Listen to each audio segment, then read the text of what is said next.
വെള്ളാപ്പള്ളിയെ പരിഹസിച്ച മുസ്ലിം league ദേശീയ general secretary P K. Kunhalikutty തെങ്ങിൽ തേങ്ങ കക്കാൻ കയറി പിടിക്കപ്പെട്ടാൽ അപ്പുറത്തെ പറമ്പിലെ കുറുന്തോട്ടി നോക്കിയതാണെന്ന് പറയുന്ന പോലെയാണ് കേരളത്തിലെ ജനങ്ങൾ കേട്ട പ്രസ്താവനയാണ്. ആ പ്രസ്താവന പാർട്ടിയെക്കുറിച്ചല്ല, ലീഗിന്റെ മതേതരത്വം വെളിപ്പെടാൻ ആരുടെയും പ്രത്യേക സർട്ടിഫിക്കറ്റ് ആവശ്യമില്ല.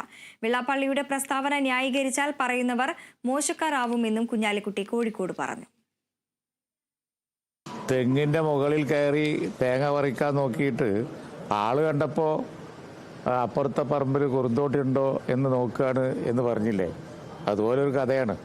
ആ പ്രസ്താവന പൊതുസമൂഹം ഏറ്റെടുത്തില്ല, തള്ളിക്കളഞ്ഞു, വളരെ മോശമായിപ്പോയി എന്ന് വന്നപ്പോൾ, അതായത് മുഖ്യമന്ത്രി പറഞ്ഞത് ഈ കേരളത്തിൽ എന്തെങ്കിലും പറഞ്ഞാൽ ദുർവ്യാഖ്യാനം ചെയ്യപ്പെടും എന്ന് നമ്മൾ കരുതേണ്ടതല്ലേ എന്നാണ് മുഖ്യമന്ത്രി ചോദിച്ചത്.